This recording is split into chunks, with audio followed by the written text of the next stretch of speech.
What is going on YouTube? STIPE here today with another video, and today I'm going to be talking about the JL Wrangler a little bit more in depthly on a couple of videos that I had earlier in the year, and that fetched a lot of comments and a lot of a lot of opinions were put in those videos.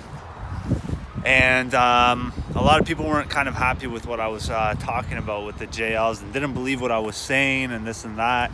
And I'm going to start off the video by saying whatever I say is, yes, it's opinion based by what I see and what factually I'm seeing, at least here. Now, I'm going to remind everyone who's watching this video, I am located in Canada, okay, in Southern Ontario.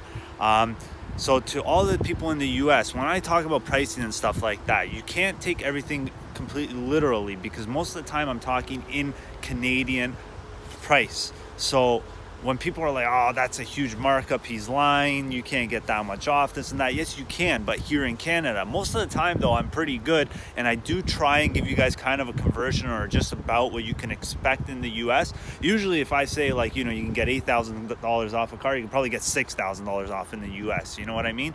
It's pretty common sense, just, I mean, how the conversion works. If you want, pull out your conversion calculator and calculate it. It doesn't matter to me, it's all the same to me.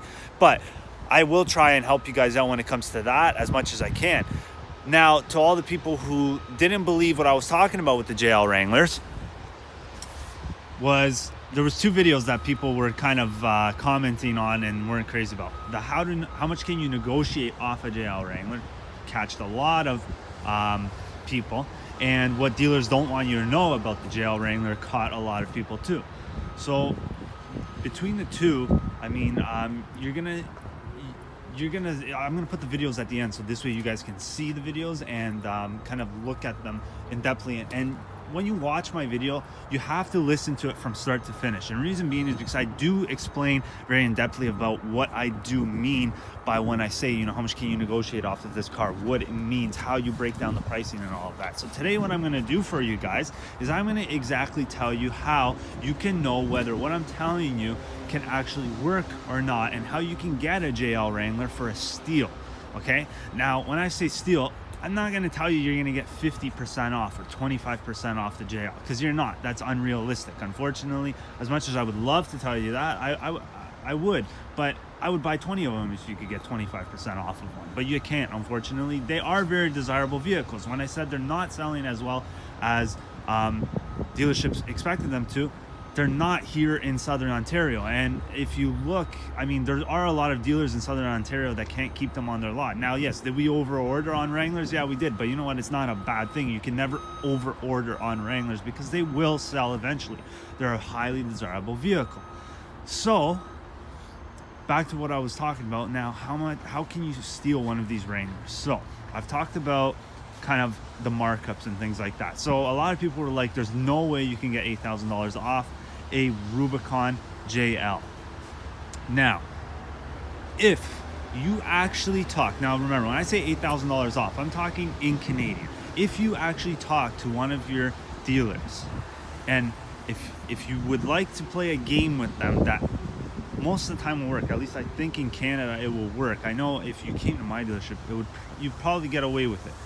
And you tell them you have a factory employee control number, okay? What that automatically means is that the dealership has to give you cost. It's just a thing that Chrysler has.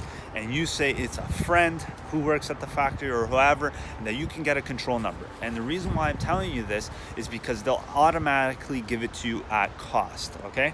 And I mean, when I say cost, I mean it's what the dealership paid for the vehicle.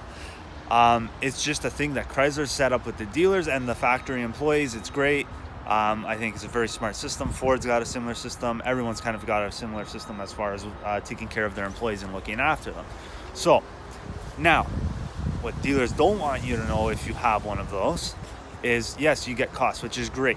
So now, let's say on a Rubicon, worst case scenario, $4,000 off you get at cost. Just by that. That's how much of the minimum, I think, amount of gross profit would be in one, just base Rubicon, let's say, is about $4,000.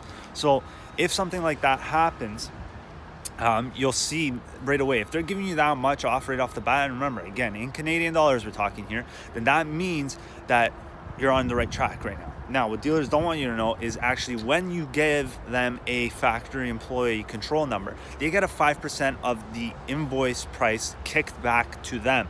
So this way they don't lose money. Now, a lot of people are like, dealers don't lose money. Yes, you're right. Dealers don't lose money. That's the whole point of why they give it to you at cost, is because they end up getting a kickback from Chrysler. Now, however, what most people don't know is you can actually negotiate that kickback and get it as well. Now, yes, dealerships lose money on cars. They do. If you don't believe that, I'm going to tell you right now exactly how they lose money on cars and how you can force them to lose money on a car. If it's the end of the month, and it's not even always at the end of the month. You can probably do it at any point in the month. You just got to be a good negotiator. That's the other thing too. People who are complaining, you probably suck at negotiating. That's one of your first problems. And I'm not going to tell you how to negotiate because I don't like negotiating, but I'm going to tell you kind of a base setup on what you can expect to get off of one of these if you know how to break down the dealership.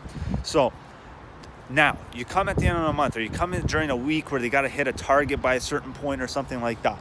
And I guarantee you, they're going to lose money on that car. And the only reason why they're going to lose money on that car is because if they hit their target, they will, how should I explain this? If they hit their target, they get a certain amount off of each car that they got before for that target. So let's say the target's 80 cars.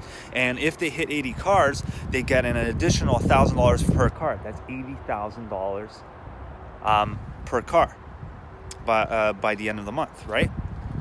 So that's how they make their money. That's how dealerships make their money. That's why when they tell you, oh, we're losing money on this deal and things like that, it's true and it's not true. And you have to understand that, because a lot of people are like, that's BS. You know, you can't, dealers don't lose money like that. They do.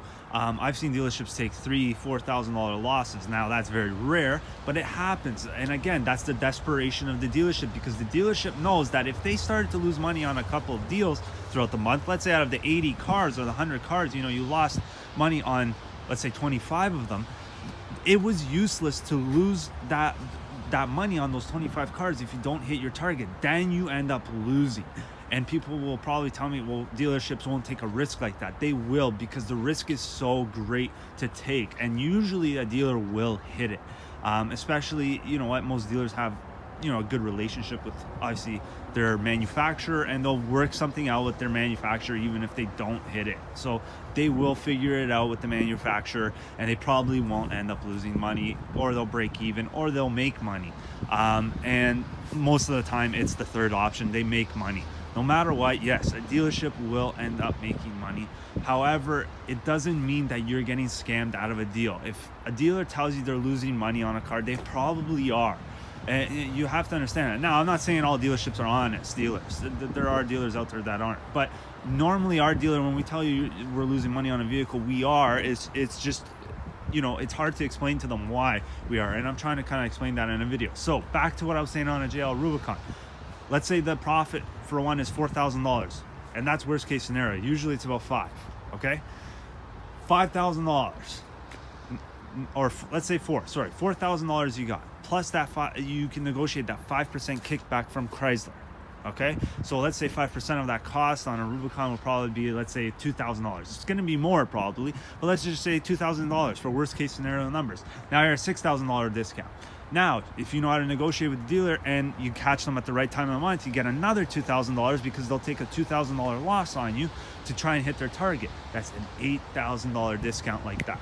And I told you guys, that's a quick breakdown of how you can get one of these JLs for a good price. And again, if you don't believe me, trust me, it can happen. You just have to know how to figure out how to break down the dealer and come at the right time. And that's a huge thing too, is coming at the right time and finding a car that's been on their lot for a while. Now, a JL Rubicon is going to be hard to find on their lot for a while. We struggle to keep them on the lot. Now, if you're trying to negotiate with a Sahara, yeah, you can probably even get close to those kind of numbers on a Sahara. And on our lot in particular, and I'm going to say probably more dealerships often have way more Saharas and sports. Sports, you'll definitely be able to negotiate a lot less due to the fact that they have less profit in them, and they're a little bit more inexpensive. So, I mean, for a Sahara though, that's pretty loaded, you can probably get about the same amount off. So for now, guys, that's my video for today. And if you guys do have any questions, please comment down below. I know there's gonna be people telling me there's no way and this and that. Listen, if you don't know, don't say anything. Try it. I'm telling you, it can work. And thank you for watching, guys. I'll be back with more videos. Please subscribe to the channel and like the video.